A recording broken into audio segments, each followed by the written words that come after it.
Slovakia. It gives me great pleasure to welcome you all, our guests, to our today's discussion.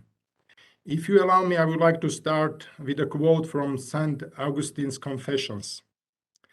When people speak of knowing the future, what is seen is not events which do not exist, but perhaps their causes or signs which already exist. And it is the basis on which the future can be conceived in the mind and made the subject of prediction. The end of the quote. For us, humans, the future is a realm in which little is certain. Much is at stake, and we have to take our chances. However, fortunately, we are not completely powerless. Perhaps we, and you as business leaders, should rely less on crisis management and try to get ahead of events. And there are actually tools how to do that, and one of them is strategic foresight. So the purpose of this event is to shed some light on this powerful tool so that we are all better prepared for the new age of permanent crisis. I hope you will enjoy and appreciate our discussion, and I would like to hand over to Sonia, our moderator, who is a distinguished economist who's been with international organizations for a long time and is also a consultant in the public sphere. Sonia, over to you. Thank you. Thank you so much, Ronald, and good afternoon, ladies and gentlemen. Also a warm welcome from me. A special thanks to the organizers, to AmCham Slovakia, Czechia, Poland, Romania, and the Center for International Private Enterprise for teaming up to organize this great event and this series of foresight for business. The events of the recent years bring the practice of strategic foresight, so the ability to anticipate the future and plan for it in an informed and systematic manner, into the forefront for both business strategists and also policymakers. And especially the global economy has been dealt curveball after curveball since the beginning of the decade, pretty much. And I remember as we were preparing the GlobeSec Megatrends report in 2019, not in my wildest dream would we foresee the sequence of events that would unfold in the course of 2020 to 2022, so to the present moment. So let me very briefly recount the key kind of inflection points in the past 2 years to set the scene for Peter Engelke, who is our guest speaker, who I will introduce shortly. So of course, as soon as this decade began in March 2020, the COVID-19 pandemic lands in the global economy, breaks out, sending economies around the world into lockdowns, and it completely redefines the day-to-day for most businesses. With contact-intensive services, of course, being hardest hit, but the fallouts are being felt all across the board. Then by fall 2021. So about a year ago, we have this robust economic recovery underway globally, or at least across most of the Western world. And this is primarily thanks to the amazingly fast development, approval, and rollout of the COVID-19 vaccines. And that brings about reopening of our economies. And this does several things. So first of all, it propels the global manufacturing activity into all-time high. But at the same time, we see this extraordinary level of demand, and this is mostly on the back of excess savings of households, because households were kind of shoving away their extra cash during the lockdowns. So as a result of that, there is several things that happen. There is this tacit supply-demand imbalance, and this yields bottlenecks in cross-border supply in international supply chains. This is still pretty contained to some industries. For example, in Europe, this is automotive. In terms of product groups, this is things like semiconductors. And what it also does on the nominal front is that it unleashes inflationary pressures for the first time in a long time. And it's partly due to the supply-demand imbalance, but also due to some developments on the energy front with OPEC cutting supply and things like that.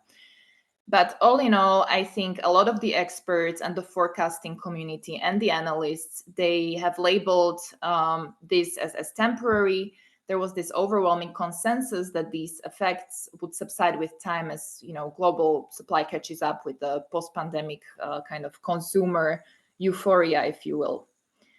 And then you have February 2022, of course, Russia's large-scale and ongoing invasion in Ukraine, which sends shockwaves throughout the global economy. Well, first things first, it's a grave humanitarian catastrophe with horrible bearings on human lives and a refugee crisis and all of these things. And secondly, it sends repercussions and shockwaves throughout the global economy. And this is through multiple channels, through the price channel, which we all feel, also through the trade channel.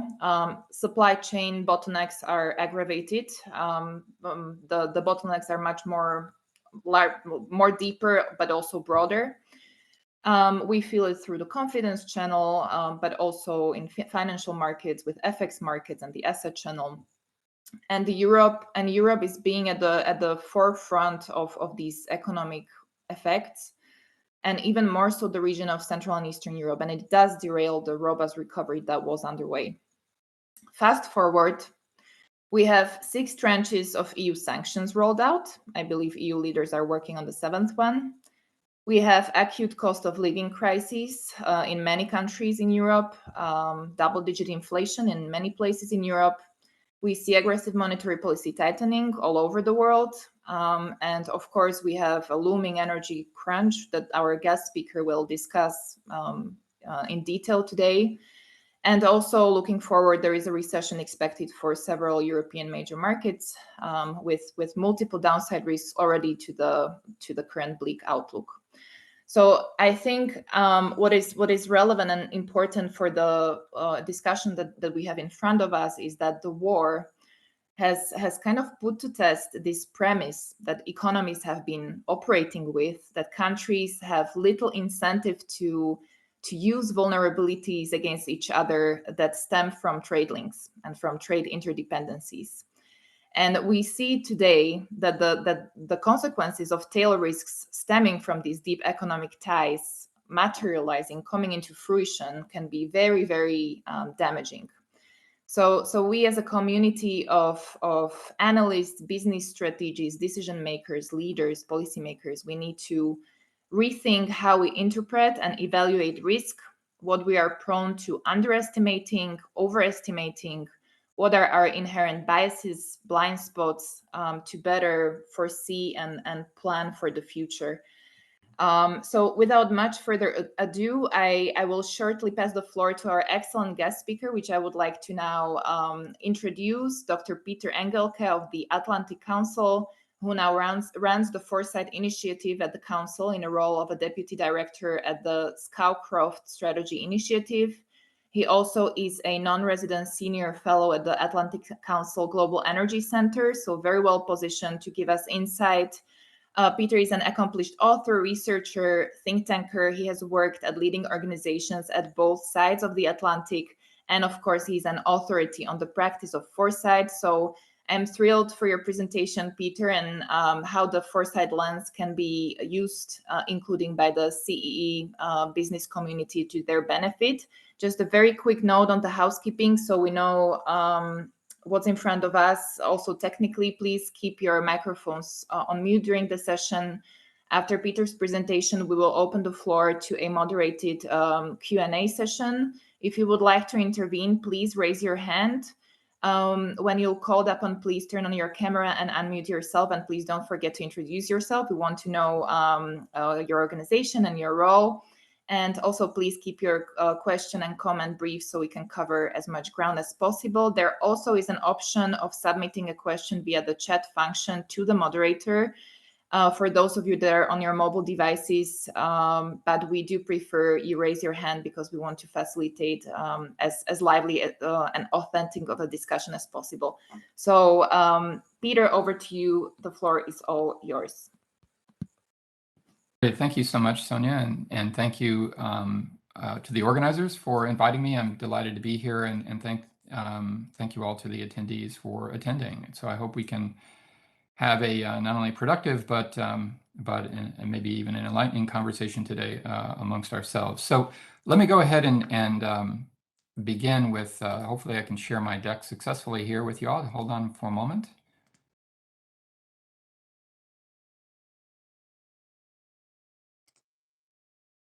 Okay, is that visible? Yes? Okay, good. All right. So as Sonia said, my name is Peter Engelke. I'm the Deputy Director and a Senior Fellow for Foresight here at the Atlantic Council. I do have an affiliation as a non-resident Senior Fellow with our Global Energy Center here at the Atlantic Council. So I'm simultaneously a resident and non-residential Senior Fellow at the Atlantic Council, which is a dualism I've never quite squared. But nonetheless, that is me.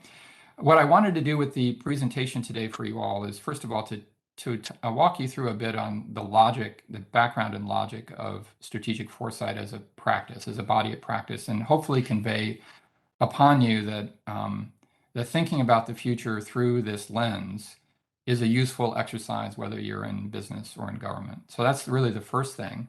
And the second thing is to, of course, talk a little bit about substance as well. And by substance, what I mean is, how is the world turning and what might that mean for the future? Sonia has laid out certainly some of the considerations for exactly what is not happening in the world and what that might mean for the future. But I am going to talk a little bit in detail about energy futures for Europe, including Central and Eastern Europe. So having said that, let's go ahead and get started then. So the first question is, what is strategic foresight? And the best way to think about it is that it is structured thinking about the future. So it's not just musing about how the future might unfold, although there is some of that in what we do. But really, it's about going through processes, taking participants through processes, whether those participants in business and government, in nonprofits, academia, et cetera, with taking them through processes to think about how the future might unfold. Based on what we see in the past, in the present, and what we can anticipate going forward. And there's a basic premise to this work, and Sonia and Ronald both have hinted at this, which is that the future will not look like the past. And therefore, it's important that we anticipate and plan for alternative futures. In other words, multiple possible futures. Another way is to say that our expectations about the future usually are pretty linear, right? So what is happening in the world today writes a script in our minds for where the world is going, and therefore our expectations for what might happen. When we're surprised by that the future doesn't turn out the way we expected it, okay, that's often a result of basically a psychological trap that we find ourselves in much of the time, which is this reluctance on our part to anticipate and, as I say here, plan for the ways in which the world might change in the future unrelated to our expectations. So a few concepts to develop this thought a little bit further. As I said before, foresight is really a structured consideration of alternative futures. What does that mean? It means that foresight is not about prediction or forecasting, okay? So it's not about basically saying, this is what is going to happen into the future, number one. It's about, as I said before, crafting alternative futures, and otherwise known as scenarios. I'll talk about that in a bit. So that's point one. Point two is that this exercise is as much about challenging the assumptions, the framing, and the mental maps that we carry with us in our heads, as I said before, and therefore about drawing attention to the nonlinear, the unexpected, and the sudden shifts usually in the external landscape. Sometimes in the internal landscape. What I mean by that is within the institution that is doing the foresight exercise, but most often in the external world that we inhabit. And because we're not about prediction or forecasting, we often draw attention to the medium and the long runs. In other words, anywhere from 5 to 50 years. Now, there are some foresight experts who say that we should be looking at the very long run, meaning 50 years, sometimes even longer. But most, I would say, argue that basically the sweet spot for the practice of foresight is usually 5 to 20 years into the future. Now, there are a number of ways in which we go about doing this. I said a couple of times that foresight is about structured assessment of structured consideration of the future. And so there are a number of tools that we use to go about doing this. In fact, there are quite a few of them.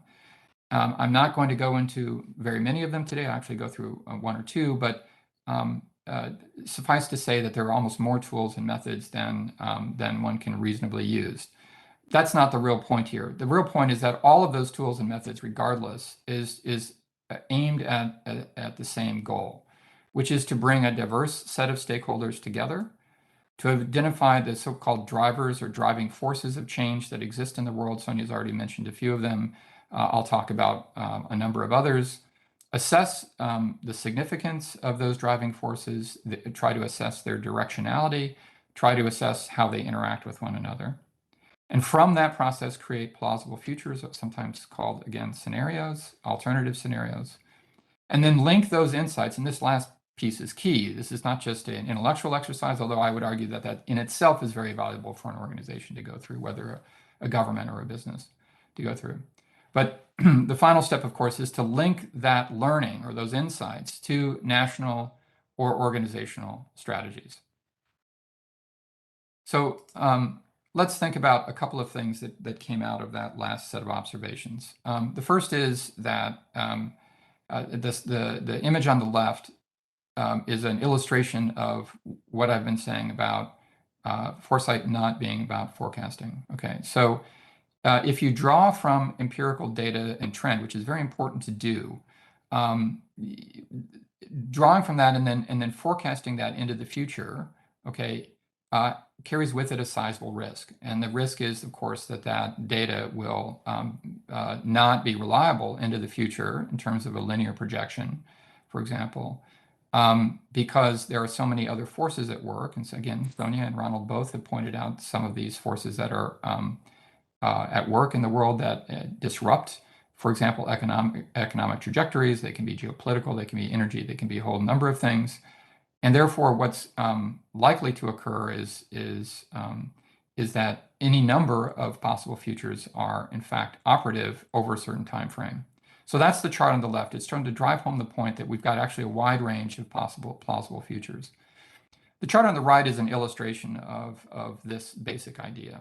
This is the work that a Dutch analyst has been doing over a number of years, focusing on the delta between what has been happening in the solar photovoltaic world, PV world, solar PV world, and what the IEA, the International Energy Agency, has been projecting about solar growth over time. The details of this chart don't really matter. But what does matter is this divergence between the actual history of photovoltaic solar PV growth in the world. This chart shows gigawatts of additional capacity for solar PV around the world per year. That's the black line. And you can see the trajectory is almost vertical from the early 2000s until almost today. This data is from the late 2010s. Versus what the IEA through their World Energy Outlook has been projecting since 2002, when they first started projecting solar, first started forecasting solar PV growth. And you can see that the various colored lines, which are the projections from different years, shows very clearly that the IEA's projections, which are based on their assumptions that they make that is in turn based on data that they have, consistently understate the growth in solar PV for a number of reasons, much having to do with technological changes and other changes. Now, the specifics of the debate between this particular author and the IEA, which has gone back and forth in a debate with him about these forecasts, that doesn't really matter. What does matter here is the lesson for the foresight exercise, which is that there is a risk to long-term projections based on historical data because there are all kinds of other forces at work that your models cannot incorporate. Hence the value of doing foresight, which is to anticipate the unexpected and to anticipate the interaction across different kinds of variables that are difficult to tease out from the actual empirical data.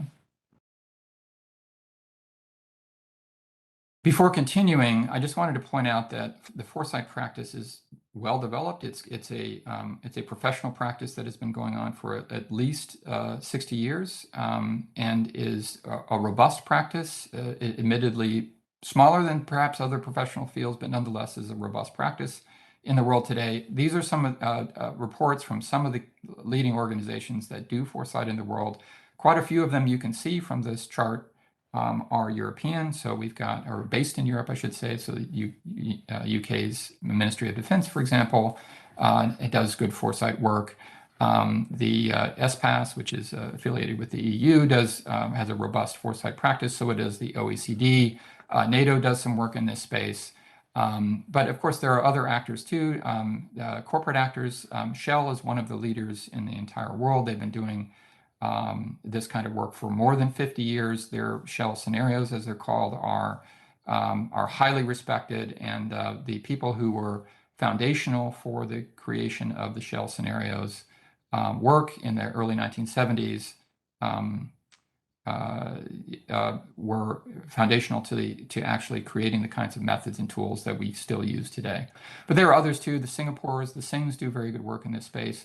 Our own here in the United States, the National Intelligence Council does outstanding work. In fact, my former boss at the Atlantic Council came from the National Council's Global Foresight Unit, and they produce something called the Global Trends Reports, which come out every 4 years. And then, of course, up in the upper right, we produce work at the Atlantic Council in Foresight. This is our annual flagship publication called Global Foresight, and I'll return to that publication later in the talk. So basically, how do you go about then doing this kind of work? So the first thing that we do is we look at so-called driving forces, sometimes called drivers of change in the world. And although this is not an exhaustive list of the kinds of factors that we look at, this is a pretty good starting point. So we assess how these different drivers are moving. Try to assess their directionality. And as I said before, we try to assess their interaction. What normally happens in a process like this is that we assemble a group of stakeholders, some frequently consisting of experts in each one of these fields, but also often not experts. We will, of course, bring in foresight practitioners to the extent that we can, people who think about foresight as a practice. We'll bring in people who are a little bit farther afield, but nonetheless are sort of a creative class types, people who might write science fiction, for example, who are adept at thinking about the ways in which the future might unfold in unusual and often very creative ways. So we bring those stakeholders into a room. Sometimes it's a practice, a method that might last one day. Sometimes it might last weeks or even months through iterative conversations. And that, of course, depends on the kinds of resources that the institution is willing to devote to this practice, from small amounts of time and money to much larger amounts of time and money. And we try to sit down and we try to structure the ways in which we think about each one of these drivers of change, ranging from geopolitical drivers through globalization, that's a placeholder for the global economy, demographic change, energy systems, earth systems, public health, and technological disruption. And of course, the range of technologies that I list here are just a few of the post-war technologies that have been instrumental in creating the world that we inhabit today, and that will continue to shape the world in the future. So what we do with this analysis then is that we take each one of these different categories, we try to assess the most relevant subcategories and their significance. So for example, in the geopolitical category, we look at, for example, great power competition is almost always the leading subcategorical part of the geopolitics category. By great power competition, what we mean here is looking at the major powers around the world, the United States, China, Russia, perhaps India, depending on who is doing the analysis, and of course Europe. Usually Europe is defined in shorthand terms as meaning the EU. Europe is, of course, not a unitary actor, so Europe is always a bit of an interesting case, but nonetheless, great power competition. Also the multilateral system, which by extension is partly a function of how the great powers interact. So that would be sort of a geopolitical analysis. And then we do the same kind of analysis for other parts of these other subcategories in every one of these driving forces. So, for example, in the globalization category, we would look at the convergence and divergence of economies over time. So between the global north, for example, and the global south, or across the great powers themselves, what is the growth rate of China versus the United States? What kinds of expectations might we have for their convergence or divergence over time? Global supply chains, inequality would be another one, and so on down this list. Then what we try to do is we try to assess directionality, which means it's a very difficult thing to do, but nonetheless is important. In other words, where do we think these systems are headed? Are they basically heading downward? In other words, is the geopolitical system getting more fractured over time, or is it improving over time? And therefore, what are the implications for the multilateral system? What about the Earth systems, for instance, which frankly, there's no other way to interpret trends other than to say that it's going downward, but certainly with respect to climate change, but other indicators of the health of Earth systems, biodiversity, for instance. So we try and basically suss out what are the directions in which these trends are going. Are they going up? Are they going down? Is it getting better? Is it getting worse? Or is it too difficult to make any kind of call? Now, as I said before, the distinction between something that we might call a trend and an uncertainty is a difficult call to make. Even when we talk about, for example, geopolitics, and the trend right now looks in the direction of geopolitical competition is getting more problematic over time, by which we mean the rivalry between the United States and China is getting worse. Clearly, Russia versus Europe, Russia versus the United States, clearly getting worse, certainly this year and more likely into the future. But that can turn as well. So we may say that some of these items are trends, but there's also possibility for those trends to be upended going into the future. What we do then after this exercise is we then build our scenarios off of this assessment of the driving forces. And so let's walk through what that means. Scenarios are narratives about how the world might unfold into the future. They're stories, basically, are what they are. What we do to create them is we combine the driving forces into comprehensive pictures of those alternative future worlds, also called scenarios. Because the scenarios are different one from the other, they are intended to disrupt our expectations about the future. This goes all the way back to the first slide in this talk, right? Which is the goal of this exercise often is about disrupting expectations. In other words, disrupting the mental maps that people carry around with them about how the future might unfold. And more specifically, the linear extrapolation of what's happening right now in terms of current trends into our expectations about the future. And then by extension, we're doing this hopefully within a context where we have an organizational link. In other words, this is not just an intellectual exercise, although I think that's extraordinarily valuable. But we are hopefully doing it within an institutional context or an organizational context in which the purpose of this is to challenge how executives and staff within an organization, public or private, think about strategy design and the execution of that strategy. And I'll get to that last point at the end. So I mentioned before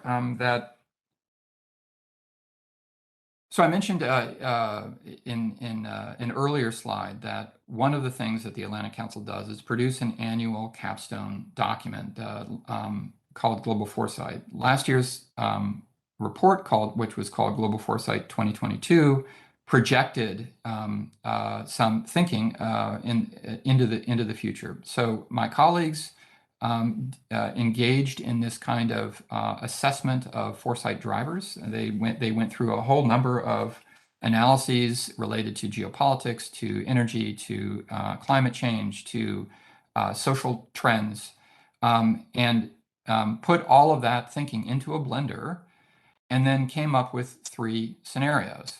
And those scenarios are listed on the left. By the way, you can download this report. It's on the Atlantic Council's website. So the first scenario is called Cold War II. The second is called climate shocks, and the third is called democratic renaissance. Walking quickly through each one of those, the scenario Cold War II, the basic narrative here is that it focuses on geopolitics as the driving is the primary driving force or uncertainty that will lead to the future described in this scenario. And that specifically is how geopolitical competition, with a heavy emphasis upon US-China divergence, US-Europe-Russia divergence, fragments the world. And then once you get to that point in terms of a narrative, then you can apply the implications for different parts of the world. And so the Foresight document goes into what this would mean for Europe, but also for other parts of the world. And so in the European case, the implication was that the implication for Europe was that in a world characterized by geopolitical fragmentation, that Europe would mediate, that Europe would decide that its best choice in that future world would be to act as a mediator between the United States and China, for a number of reasons having to do both with its desire to stay out of the geostrategic competition up to and including military confrontation between the United States and China, but also because, of course, Europe has this need to retain its economic ties with both the United States and with China. So basically what it tries to do is both mediate between the United States and China, and therefore that's a hedging strategy. On the other hand, it also seeks closer security ties to the United States in order to balance against Russia. Now, I should remind everyone that this document was published 1 year ago, before the war in Ukraine began. The second scenario, the climate shock scenario, emphasized something very different, which was that suppose that there are far faster and much more radical climate impacts upon the world, and that what would happen if that occurred. And if that occurred, so this scenario narrative says, that would force dramatic action at global level. What would then, in turn, that mean for Europe? It would mean then, according to the narrative that my co-authors put together, it would mean that a couple of things. One would be the revitalization of transatlantic ties, and here the argument would be that the United States would effectively catch up to Europe when it comes to the need to take climate change seriously. And internally, Europe would speed up the green transition. And then finally, the third scenario, something called democratic renaissance, which basically says that internal dynamics going on within not just the democratic world, but also in the authoritarian world, the social and economic trends tip the global balance in favor of democracies. And the implications for Europe there would be that Europe would focus even more on a revitalization of the social contract and on economic transformation. In other words, focusing on the impacts of automation on the labor market, the need to upgrade labor skills, and the transition to the so-called knowledge economy. So that's what we did last year. Now, what I'd like to do next is walk you through basically how we might together think about going through a process like this for purposes of putting together some scenarios focused on Europe's energy future. So now I have to say that before I start this part of the talk, we haven't actually done this, meaning that these are my insights into how we collectively, for example, if all of us were to go through this exercise together, if I were to work with all of you on doing this exercise, this is what the output might be. So what I'd like you to do is pretend that we are together in a scenario, in a foresight exercise where our task is to build scenarios and then apply those scenarios to strategies, to European strategies for a resilient energy future. And let's pretend, for example, that we were doing this 5 or 10 years ago, okay? So the first thing what we would want to do is we would want to basically say, what are the impacts of these different driving forces on Europe's energy future, okay? And we would go through the list, just like I laid out before. We'd go through geopolitical factors. We'd look at great power competition, for example, increasing rivalry between the United States and China, increasing tension between Russia, Europe, and the United States. Other geopolitical factors that we want to look at as well. We look at globalization, maybe some factors related to some of the strains that Sonia had mentioned earlier. We talk about different Earth systems features. For example, what's happening with respect to climate change and the rate of impact of climate on the world that we inhabit. What about technological trends? What about, for example, the evolution of very specific technologies? For instance, the solar trends that I mentioned earlier. And we would go through this exercise and we would lay some emphases upon, okay, we think this this driving force matters more than that driving force. Then what we would do in this exercise would be to identify what we think are the most important of these driving forces for the energy mix, for the future of European energy futures. Okay, and let's suppose that we went through this exercise and we decided that really there are three most important drivers of change that we want to place, we want to emphasize, and those our decision making would be based on a combination of high impact and high uncertainty. In other words, we want to stress, for purposes of putting scenarios together, that we want to look at those driving forces that are both uncertain. In other words, the directionality is not a given, but also the most impactful. In other words, they have the most consequence. So, for example, while demographics is important, in the energy space, it's not, I don't think, it's going to be something that we would lay a lot of stress on over a 5 to 15-year period, for example. There is some relevance there. We want to write it into our scenarios, the impact of demography on all of this, but I don't think so. I think we would probably settle on geopolitical factors, Earth systems factors, and technological factors. Now, from here, how do we derive scenarios? Well, one of the things that we could do is we could write up three scenarios, right? We could write up three scenarios where we emphasize each one of these driving forces. One focused on geopolitics, one focused on Earth systems, the third on technological change. But if we wanted to be a little bit more robust, we might employ more specific tools, more robust tools, if you will. And one of the most common there is basically to employ the 2x2 method, which would basically be, which forces us to focus on two major uncertainties. Okay, so we have three in the previous list, but we would using this method would require us to get down to two. And what we would collectively decide, I think, is to go with geopolitics on the one hand and climate impacts on the other. And while we regard technological change as being very, very important in the energy equation, technology, frankly, is very difficult to model or to assess, primarily because different technologies are so different one from the other, and they have such different timeframes that it's very difficult to sort of collapse technology into a single continuum. So let's assume for a second that we decided to go with this method, and we decided to land on geopolitics and climate impacts as our two major, most impactful and most uncertain drivers of change for Europe's energy future. And if we were to do so, basically what we would do is we would say, okay, let's collapse these two drivers of change into a spectrum.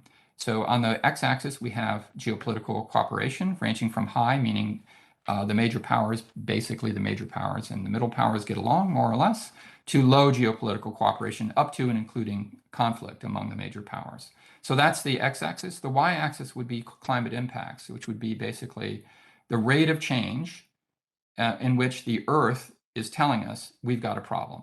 Okay, so the y-axis down below here, rapid climate impacts means that the Earth system is changing faster than scientists are expecting it to change.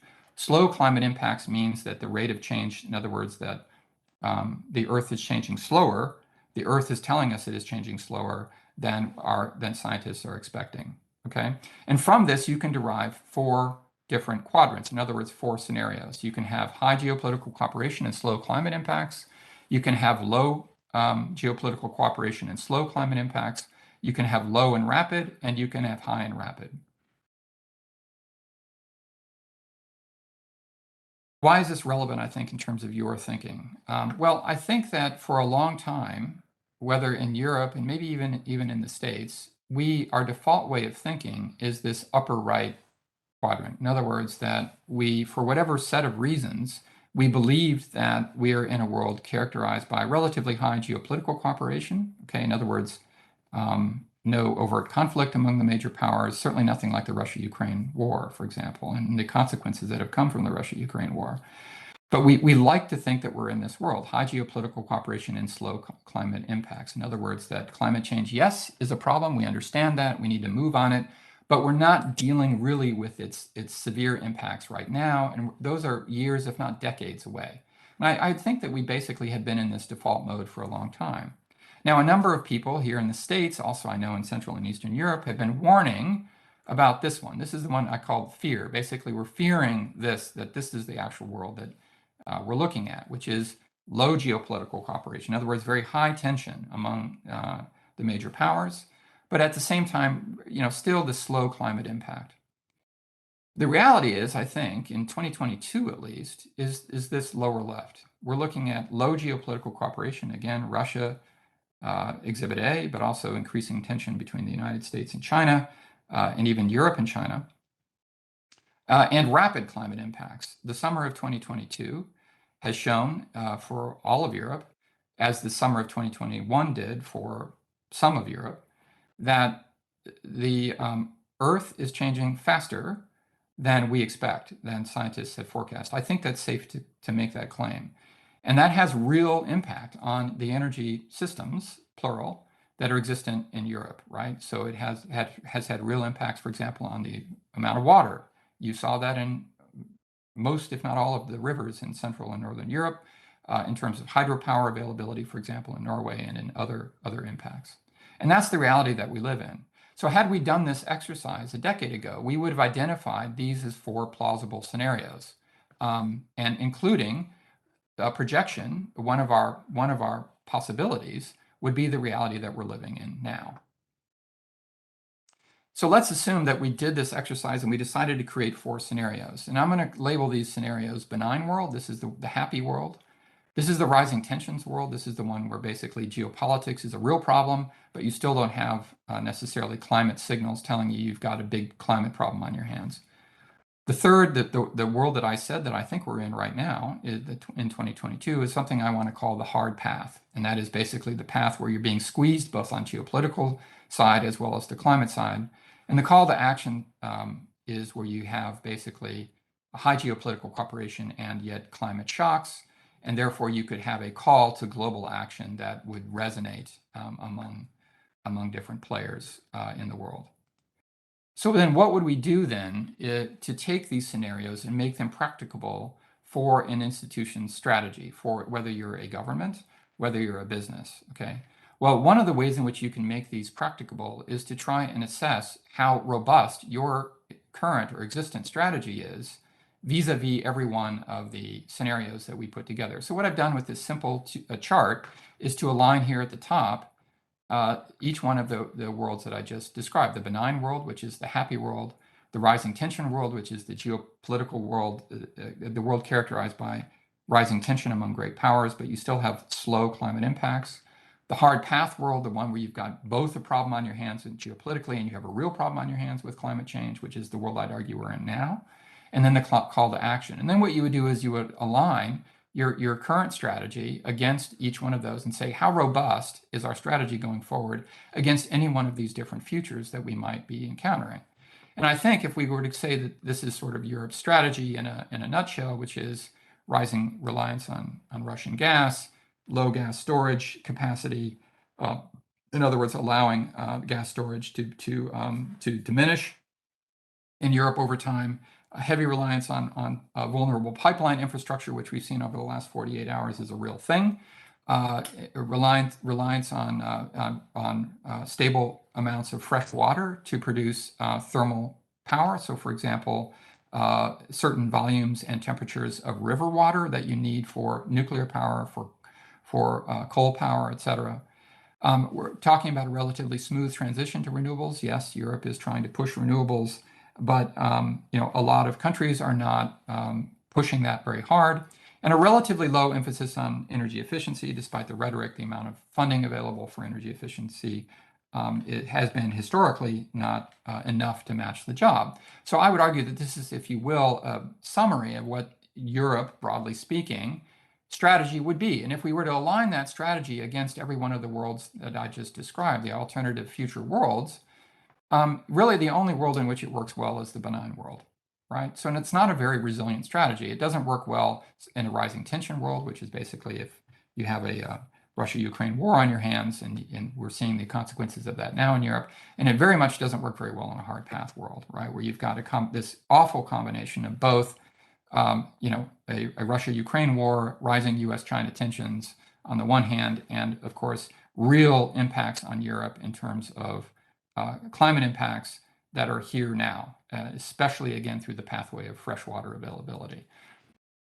But you can also do the same thing aligned against other strategies that we might invent, and those might perform better in some worlds than in others. And the ideal thing you want to do is create, and this is the point of all of this, is to create a strategy that would be robust across whatever alternative world arises. In other words, that would be resilient regardless of what happens in the future. Now, understood that this is far easier said than done, right? That it's probably impossible to create one strategy that can be resilient no matter what happens in the future. But if you're looking for a way in which to test what you're currently doing, versus what you could be doing, this is a good way to go about doing that. So what would that mean then in terms of an actual resilient strategy for Europe? Now, I have summarized on this table some of the, I think, strategies that Europe should adopt in order to create a strategy that would be robust going into the future, regardless of climate impacts, the speed of climate impacts, and the worsening of geopolitical relations. Before I begin to summarize this, I should note that I did borrow some of this from work that colleagues of mine have done in our Global Energy Center at the Atlantic Council and elsewhere within the Atlantic Council, but I've adapted some of that thinking. And moreover, that a lot of these, much of this advice was created early this year and early to mid-spring, right about the time in which the EU was beginning to roll out some of these recommendations itself.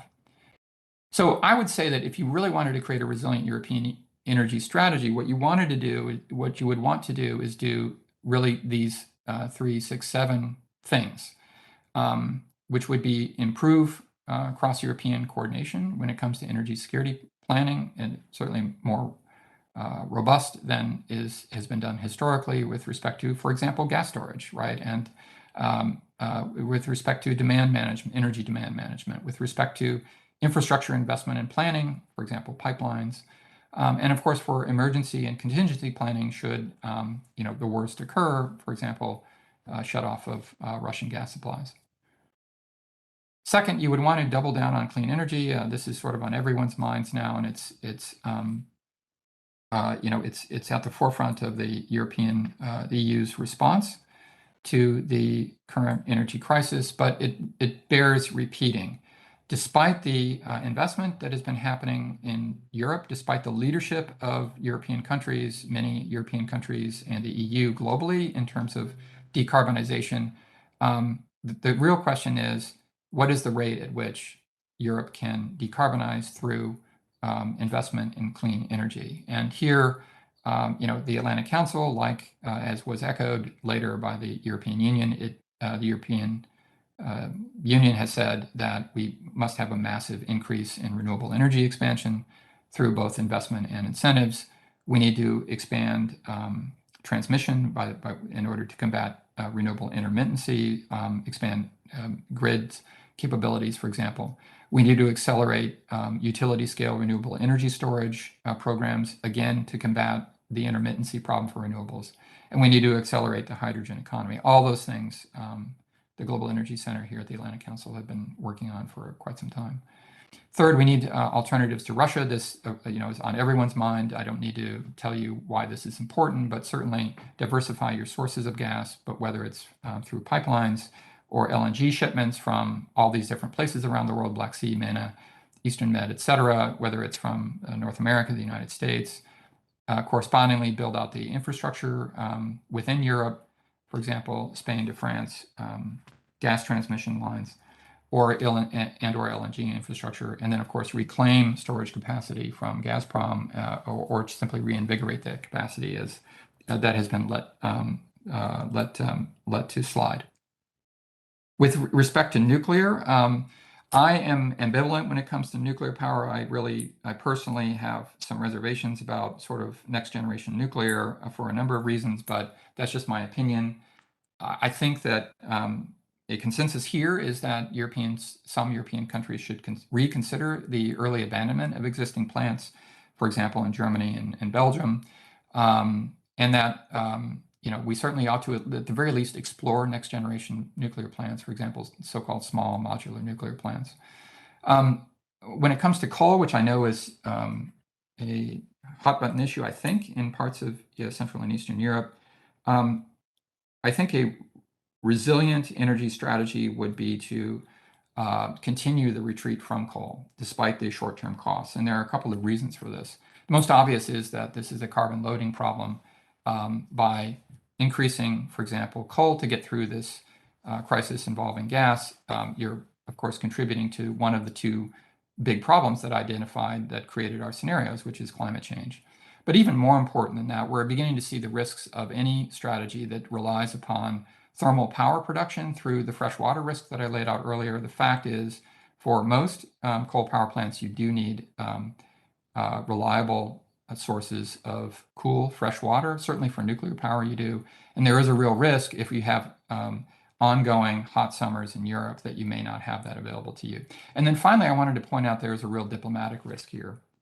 And that is, what I mean by that is that Europe has really been the most aggressive major power globally at the UNFCCC's COPs, meaning at pushing the decarbonization agenda, pushing the need to get to a net zero economy in the future.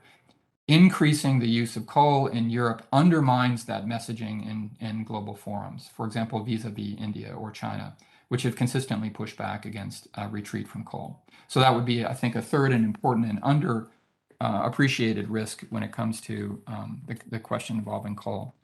As far as efficiencies are concerned, we want to increase efficiency mandates, meaning annual, perhaps installing annual reductions in energy per unit of GDP, and then, of course, expand investment in energy efficiency technologies, for example, heat pumps.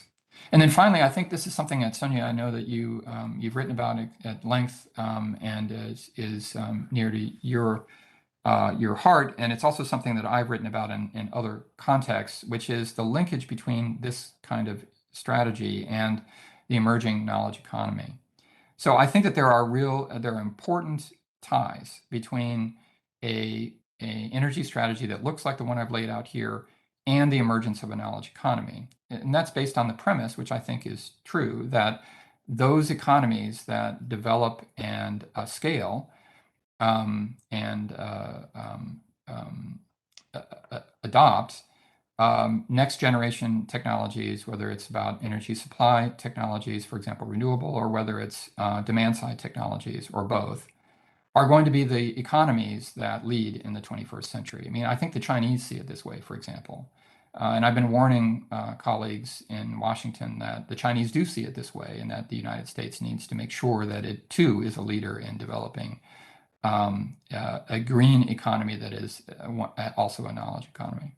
So what do I mean by this? Well, what I mean is that if we want to adopt to a circular economy, which I think is the ultimate goal in this century, is that doing so is going to require constant innovation around the various things that I put on this page, right?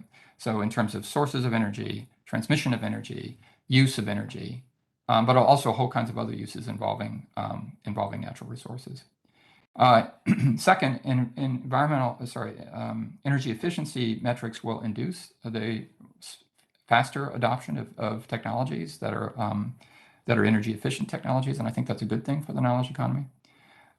If we want to have an economy that transitions faster to decarbonization, we'll need skill retraining, and that's a good thing. Fourth, it's important to consider that there are, because of the climate agenda largely, but also these energy questions, that one can easily forecast that there will be an even faster change globally towards certain types of technologies that might threaten economies in Central and Eastern Europe that are highly export dependent, often in the automotive sector. And so therefore transitioning away from a reliance on the manufacturing and supply of internal combustion engine components ought to be a central consideration, because frankly, the EV market is coming fast. And then finally, the last thing I'd like to say, and this really goes to the question of what an innovation economy really is that local economies that score high in environmental amenities and environmental attractiveness also tend to attract human capital from abroad. And that is a subset of a larger observation, which is that knowledge economies tend to have certain types of characteristics that allow them to live long and prosper and attract human capital as well as financial capital from abroad, and that characterize the leading knowledge economies around the world. So, for example, Stockholm. And with that, I think, Sonia, I hope I haven't run too long, and I'll stop there. No, thank you so much, Peter, for this fascinating discussion on the practice of strategic foresight, and also how is it useful against the backdrop of what we see happening in our economies, our business, and the geopolitical terrain. I'll ask the audiences to start thinking about their questions they may have for Peter. But perhaps before they do, I'll just go off your last comment on the knowledge economy. You know, it does sound like a plausible premise that through decarbonization, diversification, and efficiency that leads towards knowledge economies, and especially for the region of Central and Eastern Europe, which are economies that are frequently dubbed that they are stuck in the middle income trap. So basically, my question here is: would you say that the current tremors that we see in the global economy, geopolitically, will accelerate this transition? And I think we know the answer for decarbonization, but for the other two, for diversification of these economies and for efficiency, or are governments so busy responding and reacting to the emergencies that we see, to the kind of imminent crises, that long-term structural reforms will kind of take a backseat here? What is your take here, Peter? Well, sadly, I fear the latter, although I hope for the former. Emergencies are just that, emergencies, right? So, yeah, it's often painful to do long-term reform, right? That I should say reforms that benefit the long run and that sacrifice the short run. So this is where I was going about the conversation about coal, for example, right? In order, it's sort of burning more coal in order to get through the current crisis adds to the problem of the longer-term threat. So one way to think about this is that the Russian gas problem, and it is a real problem for Europe, I'm not minimizing it in any way, shape, or form, and it is a real threat, not just for this year, but for the coming few years. That is a shorter-term problem. The longer-term problem is climate change. That's the big one. And that is the one that's actually much, much worse than simply transitioning away from Russian gas. But of course, under duress, right, you've got to heat homes now, you've got to employ people now. That the pressure, of course, is on for short-term fixes. And all governments, I think, respond, or most governments, I should say, respond in that way. There may be a way to do both, of course, which is to address the short-term problem through emergency fixes while at the same time thinking through the smart policies that might get us to a more robust long-term future. And that, that would be my hoped for, if you will, expectation. That's not a problem, by the way, that is limited to Europe. I mean, we see this in the States too. Right. At a bit of a different scale, probably, but yeah. I think to some extent we have squandered the past decade of low interest rate where we were supposed to work more intensely on these structural issues, but what's done is done.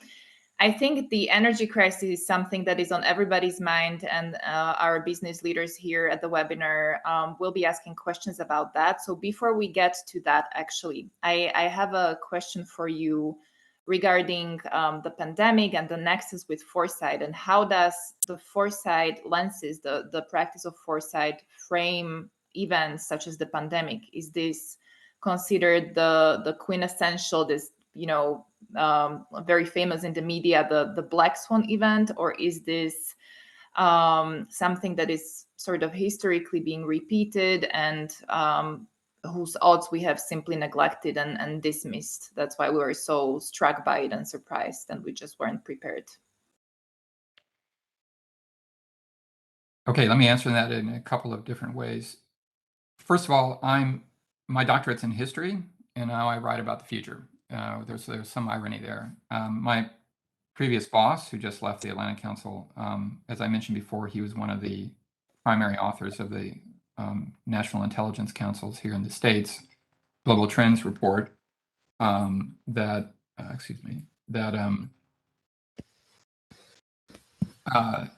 He was one of the principal authors of the Global Trends reports at the National Intelligence Council.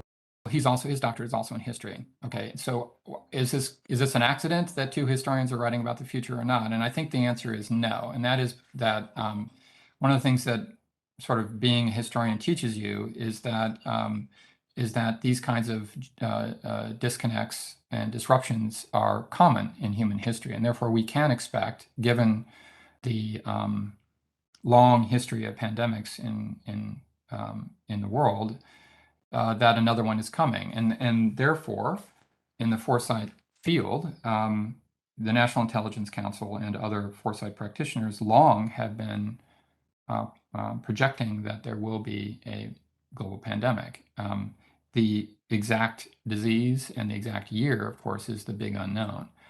One of the things that has happened is that, and that, by the way, is consistent with everything I said in my talk, which is that our job as foresight practitioners is to point out the possibility for these kinds of disruptions and to bring that thinking to policymakers and to business leaders. One of the reasons why I think this current pandemic was so surprising was because it's been roughly a century since the last global pandemic, and therefore we forgot about it. Like, quite literally, no one is alive who remembers that pandemic, number one. And number two, we lulled ourselves into a sense of that it couldn't happen again because for a number of reasons, including but not limited to the assumption that our medicine is more advanced than the biological world, which is not true, as we've discovered. Right. Okay, let's shift gears a little bit towards Russia's ongoing invasion in Ukraine here. Mm-hmm. So, in terms of foresight, so on the one hand, you had this colossal failure of leading Western leaders to foresee the invasion, and this was despite the evidence for troops and ammunition amassing at the Ukrainian border. Also, the United States were warning about this based on some pretty unambiguous intel. On the other hand, you have many Central and European businesses investing in Ukraine post 2014. So after the Crimea annexation, also doing business with Russia, and kind of all of them were collectively failing to even remotely anticipate the scope and the scale of it all. So I guess my question here is, where have we gone wrong here, both in terms of policy foresight and business foresight, and how can we recalibrate kind of our optics to have a firmer grasp of what's about to happen next? Well, that's an outstanding question. So, to your first observation, I mean, yes, the U.S. Intelligence community, I think, had a pretty good read on what the Russians were doing and what they were likely to do in the months, and it was months leading up to the invasion. So, from the standpoint of short-term foresight, I think the USG got that one right. Now, I don't know exactly what their intelligence is. They don't share their intelligence with me, and even if they did, I wouldn't be allowed to talk about it. But from that standpoint, there were some voices in policy circles that were spot on in terms of not only what the Russians were going to do, but when exactly they were going to do it. Second, there is a debate. There was a debate in the foreign policy community here in Washington, including at the Atlantic Council, about whether or not the Russians would actually invade Ukraine beyond the Crimea hybrid warfare, if you will, post 2014. And a pretty robust one, with those saying yes, it will happen, and those saying no, it's unlikely to happen. So there was a conversation, and that conversation would have been a transatlantic one. But more broadly, to your question about longer term projection, I think my answer would be it's similar to the pandemic problem. right? Which is that it's been a century since the last pandemic, and therefore out of sight, out of mind, as well as the assumption that we make that that our science and our technology and our wealth trumps nature, which it turns out not to be the case, right? An analogy, I think, can be drawn to the post-war era. So it has been, how long now? 77 years since the end of the Second World War, which was the last war, thank goodness, among major powers, right? And so the world that people of that generation inhabited, a world characterized by, for example, annexation through force, which is what we're seeing now, right? And we're seeing again, actually, right now, was the world characterized the world of the interwar period, 1930s in particular, but has not characterized more or less the world that we have inhabited for the last 70 years, 75 years, right? So once again, I think that we've been captured by a premise, which is the assumption that the future will look a lot like the past that we grew up in, right? Which is, so if you look at it, for example, from the end of the Cold War, right, with the so-called end of history, which is that basically states are beyond sort of this kind of behavior, this sort of realist paradigm of war of all against all, which turns out, even with great powers, in the case of Russia, not to be true. And I think that's speaks to one of the fundamental insights that I wanted to relay with all of you in this talk, which is that the assumption that projecting what we know, what we have experienced in our lives, to continue into the future is a very dangerous thing, and that we ought to be considering the possibility that a Russia or, for example, a China with Taiwan might actually really pull the trigger and actually go to war with their neighbors that will have enormous geopolitical consequence. So I think it's the same argument I made with respect to pandemics to put a short point on that. Yeah, there is a kind of an underlying common denominator there. Turning to the energy crisis, or staying with the energy crisis for a little bit, I will be a little bit provocative here. So if you agree that over the short run, Russia has to a large extent an upper hand over, Europe's energy situation, there is a good basis to argue that. You don't have to agree. But if that's the assumption, can you say that Russia has done a good economic foresight then? I'm sorry, based on the premise that Russia has the upper hand over Europe with respect to gas? In the short to medium term, that Russia has an upper hand over Europe's energy security, can you say that Russia has done a good economic foresight then? Maybe better than Europe has done, or maybe Europe did have the foresight, but it didn't equip itself sufficiently. But can you revert it and say, okay, if you now say over the short run, Russia has an upper hand, it's a very potent weapon. It kind of has a European economic future over the short run, maybe just this winter. I don't want to use a very strong language, but under that assumption, in the short run, if Russia has an upper hand, if you agree with that premise that Russia has an upper hand over European energy security this winter, let's say, has Russia done a good economic foresight? Or do you think this was not calculated? This is kind of a side effect of, events that no one could foresee, not even Russia? Well, I think part of the answer depends on how one, it reads the Kremlin and its motives, right? I mean, so I'm not a Kremlinologist, which is even an interesting talking about that way, because during the Cold War there were lots of people like that, right? And we've kind of forgotten what that means. But in other words, is the Russian government, and Putin in particular, have they moved chess pieces for purely economic reasons? In other words, they're a giant gas station is what Russia is, right? And they need to find markets for it. So one way to look at it is they're simply trying to find markets to make a lot of money, which they do through the export of fossil fuels, right? So that's one way to look at it. So the question is that purely economic, or is there a geostrategic element? I think the answer is probably both.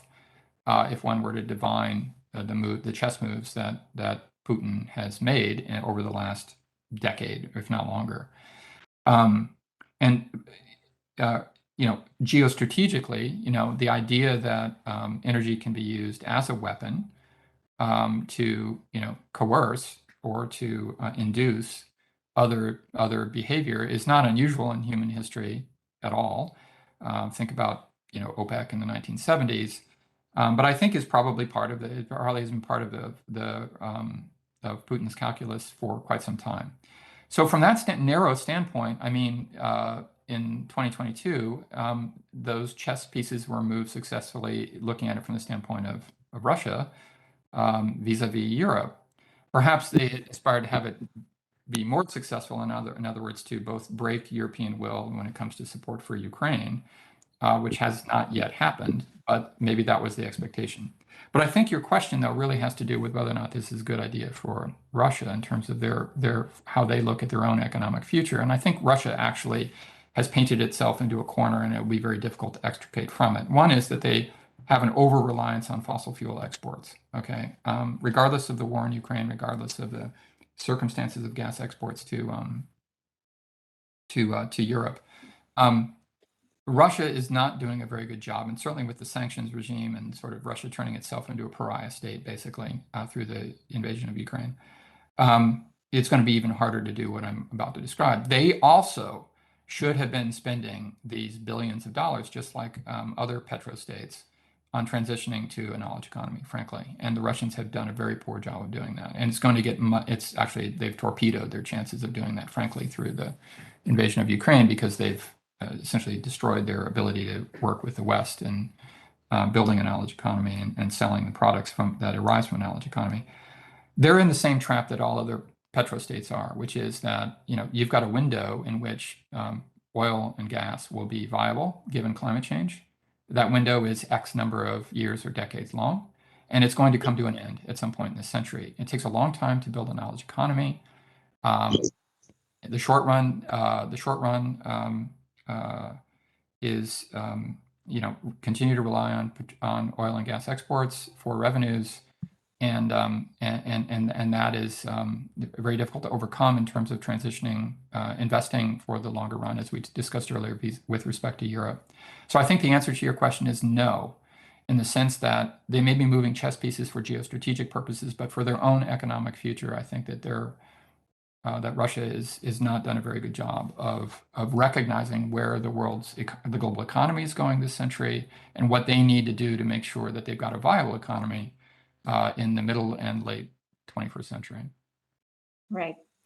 Thank you very much. And I see Ronald's hands up, so I would like Ronald to come in. Thank you, Sonia. I don't want to steal the floor for the others to pose a question. So if anyone wants to ask a question, of course, I will wait patiently. But if there is no question, I would like to say a couple of comments and then maybe ask a question. I was fascinated by the slide number 4 of the Peter's presentation, where he presented, these bad predictions of the International Energy Agency. So, like, how is it possible? These people who are making these projections are well paid, well educated, analysts. So did anyone from them lose a job, after continuously failing to predict something, So, well, of course, with the hindsight obvious, but still, these people use some kind of models and they prove to be wrong. So did anyone lose a job, or have they changed their models for the future? Are they going to be much better predicting the future developments? So this is the first question. And the second one is more practical and more serious. We have a business community here, and these are people who are responsible for, making profit for their companies. So what would be your practical suggestion? How should they tackle, this kind of uncertainty? Obviously, not everyone has a team who is capable of, preparing multiple scenarios, analyzing geopolitical risk, etc. So I suppose these guys, they can read your reports and probably prepare, something like a strategy number 3, if it's possible, on the page number 16, which covers all the alternative scenarios, and it's robust enough. But how would you persuade, CEO, global CEOs, your boss, that EBITDA is not something what you should care about as the most prominent figure, but you should really strive to diversify and take care of all these risks. And many of these risks are not going to be, not going to happen, not going to realize. So you will continuously probably overinvest. So what would be your advice for these people? How should they approach their top management in the headquarters so that they are ready and they invest into some maybe robustness and extra capacity? Thank you. All right, well, thank you for those two questions. So first of all, as I pointed out on slide 4 about the IEA, this is not my work. I've been aware of it for some time, this sort of debate between this particular person and others like him who are analysts and the IEA. To your question, has anyone at IEA been fired? I don't know. I don't know if anyone's been fired. I really don't know. The IEA has pushed back on these kinds of analyses, saying, well, look, what these are essentially base case forecasts. What that means is that we take, the models that we have, we plug into them, expectations about public policy and policy shifts, expectations about technological change. And for example, they assume no changes in either one of those areas, and then they make those projections based on those assumptions. And they say these are our assumptions, and this is what gets out. We recognize that there are alternative futures, even though they're not actually making those alternative futures in their forecasts. And that's their response, and it's a fine response. But basically, what it underscores is the point, and the reason I put the graphic onto the slide in the first place was to underscore that this kind of projection, using assumptions that are base assumptions wherein these trend lines that we see are going to continue unchanged, is dangerous. That was the whole point of that exercise. Dangerous from the standpoint that you can not only overshoot, but you can undershoot as well. And undershoot actually in some ways that are really important for business purposes. And that gets to your second question, which is practical suggestions for business people and for institutions. I could go on for a long time on this question. Foresight, as I said before, is a robust practice, but it's small. And the reason why it's small is because of what Sonia and I have been talking about on and off in the Q&A session here, which is the delta between the so-called imagined future, which is the kind of output that we produce, and the demands of the immediate present. And therefore, it's given short shrift often by governments and by business, which doesn't mean it's unimportant. It just means that the press of current events often dissuades institutions from embracing foresight as a practice. So I'd make a couple of points. First is that for those businesses, including Shell, and the reason why Shell is famous is because in the early 1970s, it actually did create some scenarios that before the first oil crisis that projected an oil crisis, and it was the first oil major to do that.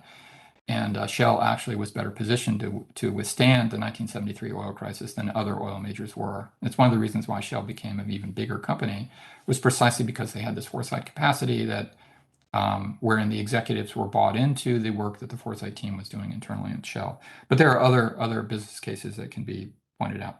So first of all, from the standpoint of thinking about your company's strategy, right? Even if you don't go through a formal process, the basic intellectual insight here is you do in fact need to challenge the assumptions you're making about what the future is going to look like, whether that's a year from now or 5 years from now or 10 years from now, that you're probably wrong.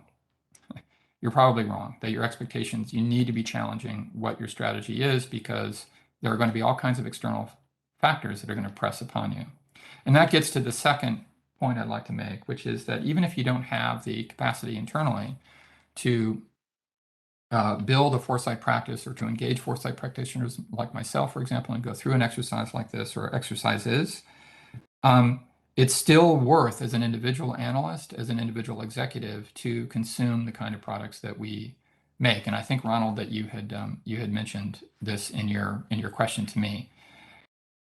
repeatedly when we engage here at the Atlantic Council. So most of the Atlantic Council are not foresight people. I'm one of a very small team but we engage my peers all the time on these questions, or externally with the other partners that we work with. Whenever we take them through these exercises, whenever they consume our work, inevitably someone will come back to me 6 months, a year later, 2 years later, 5 years later, and say, you know what you put on the table a year ago, 2 years ago, 5 years ago, I've been thinking about a lot, and that really has informed my own work and my own has informed the way in which I think about the actual cone of work that I do. And I think that probably is as important as the actual institutional mechanism of foresight. At the end of the day, it's about making you not only better informed about what's happening in the world, but challenging the way in which you read the world, and therefore what you expect from it, and therefore what behavior you may engage in as a business person. Thank you, Peter. I think there is a space for at least 1 or 2 more questions from the audiences. I don't see any. There is a question in the chat from Leticia Pupazanu.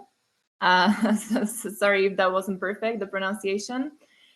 But the question goes, can you please enlarge or elaborate, I guess, on your personal views regarding nuclear energy? Okay, nuclear energy. So I said before that I'm agnostic, actually, when it comes to nuclear energy. And the reason why I'm agnostic on it is because nuclear power is a zero carbon form of energy. And if we're going to combat climate change, we need those sources of energy. And so it is a pathway to a net zero economy. The flip side, though, is that there's a history with nuclear power, and it's not a very nice one when it comes to not only nuclear accidents, but also nuclear waste, right?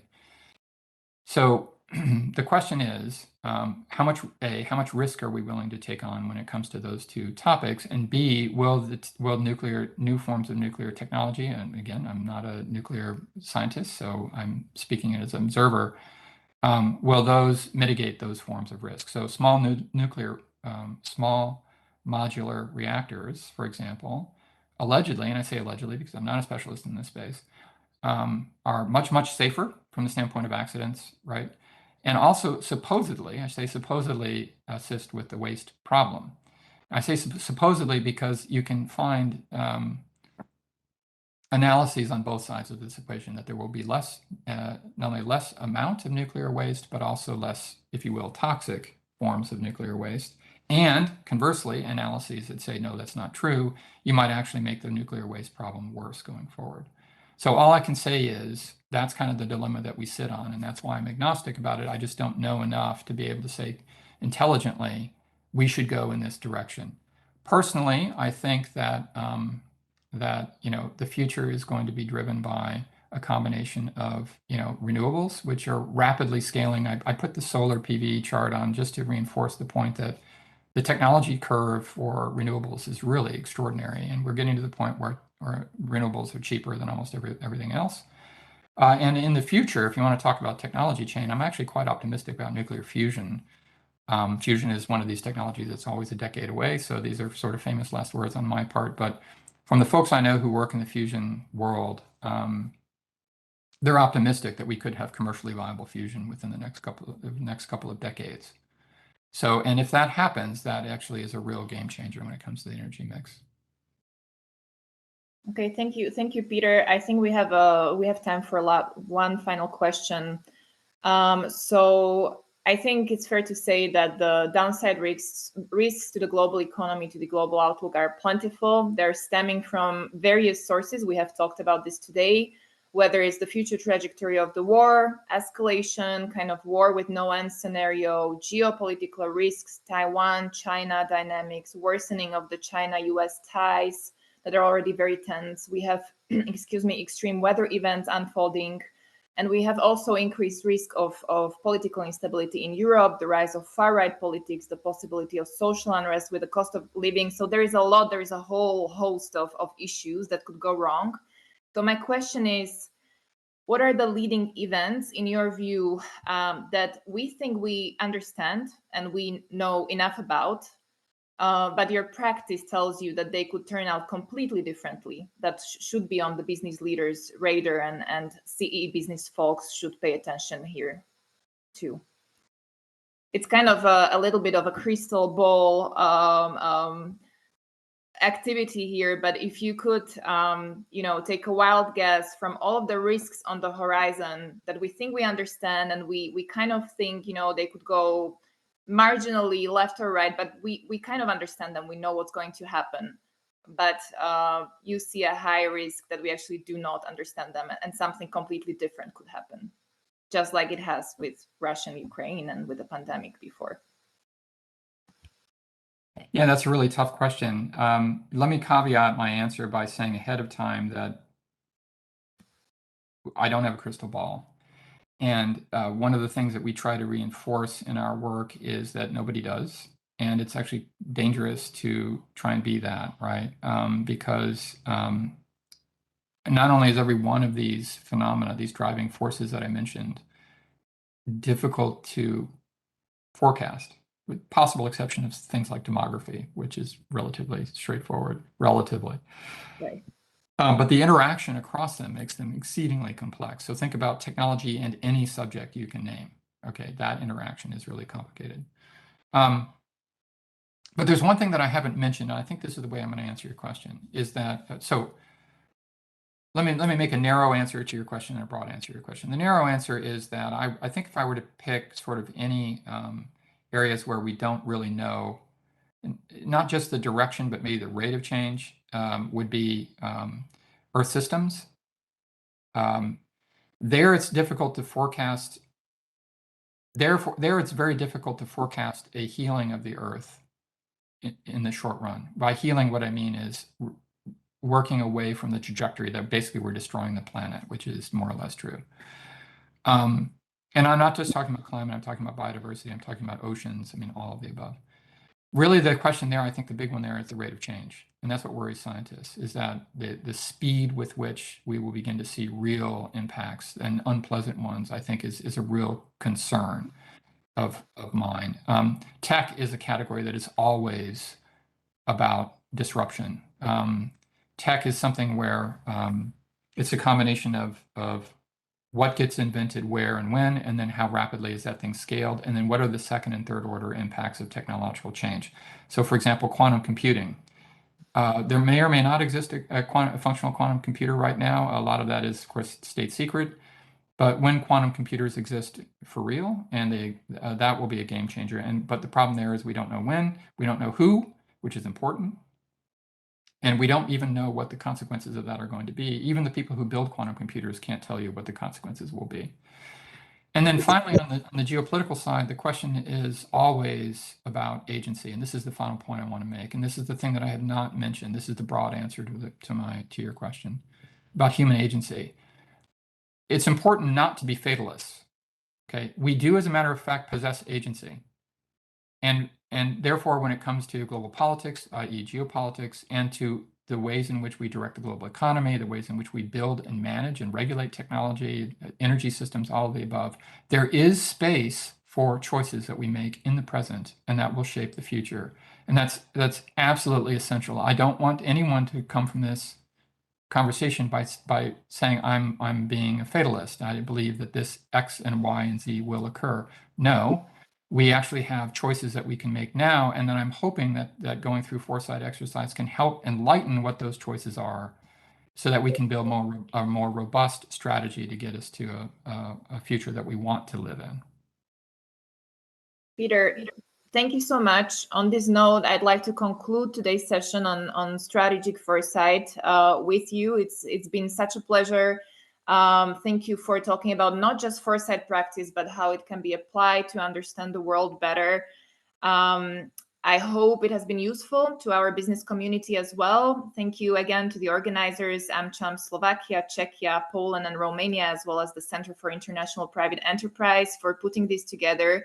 And also stay tuned for another 2 sessions focused on strategic foresight this fall. I wish you smart and strategically savvy business decisions in the upcoming winter. And thank you very much, and have a pleasant rest of the afternoon and of the day to the US, to DC. Thank you very much, Sonia. Thank you very much, Peter. It's been a pleasure to have you with us. Thank you for joining us. And as Sonia said, we have 2 more events already confirmed. So I would like to invite you to join us on the 25th of October. We will have a discussion with Troy Thomas, who is retired U.S. Air Force colonel and presently a partner with Boston Consulting Group's defense and space practice in the US. And he was also previously special assistant to the president and senior director for defense planning and strategy at the National Security Council.